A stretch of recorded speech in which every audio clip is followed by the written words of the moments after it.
Hello दोस्तों, dictation शुरू होगी 3 सेकंड बाद।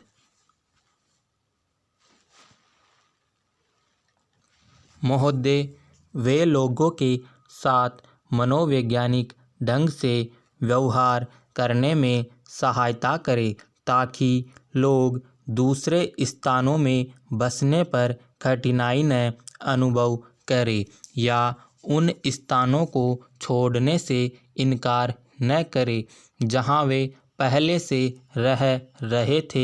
मुझे विश्वास है कि इस तरीके से काम करने पर राज्य सरकार को समस्या से निपटने में सरलता होगी। यह भी संभव है कि इस प्रकार काम करने से पुनः बसाने का कार्यक्रम बगैर किसी विलंब के पूरा हो जाए, लेकिन प्रत्येक निर्माण कार्य में एक निश्चित समय लगता है। हम सभी जानते हैं कि निर्माण कार्य कुछ दिनों में पूरा करने का दबाव नहीं ढाला जा सकता। वैसे निर्माण कार्य में लगने वाली निश्चित अवधि के अतिरिक्त देरी नहीं होनी चाहिए। हमारे हजारों गांव प्रतिवर्ष बाढ़ से प्रभावित होते हैं।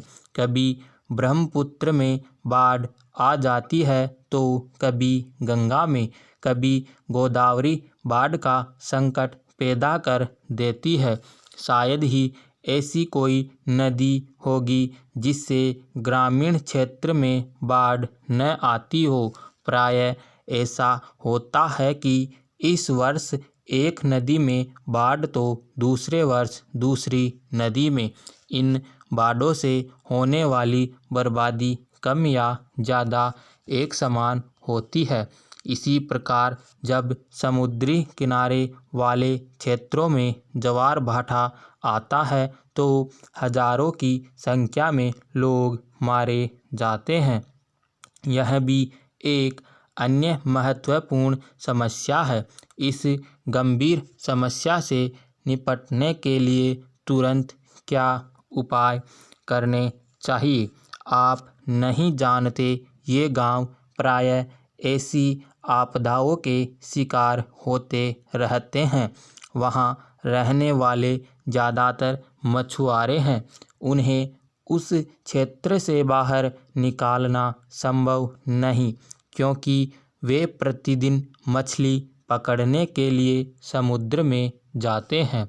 वे जितना समुद्र के करीब रहते हैं, उन्हें अपनी जीविका चलाने में उतनी आसानी होती है। वे अपने शरीर की क्षमता के अनुसार ही कार्य कर सकते हैं। इन समस्याओं का समाधान ढूंढने के लिए हमें ज्वार भाटे और समुद्री तूफान से हुए नुकसान से लोगों की जिंदगी बचाने के तरीके ढूंढने होंगे। आज हमें इन कुछ समस्याओं से निपटना है। ज्वार भाटा हमेशा बरसात के मौसम में नहीं आता। यह कभी नवंबर तो कभी दिसंबर में आता है, यानी तब इसके आने की आशा सबसे कम होती है। इसलिए इससे बचाव के लिए लोग कम तैयार होते हैं। इन प्राकृतिक आपदाओं से सामना तभी होता है जब ये प्रकट रूप से सामने आ जाती है। प्रधानमंत्री सहायता फंड केवल सहायता दे सकता है, लेकिन आवश्यकता से ज़्यादा धन उपलब्ध कराने में समर्थ नहीं है।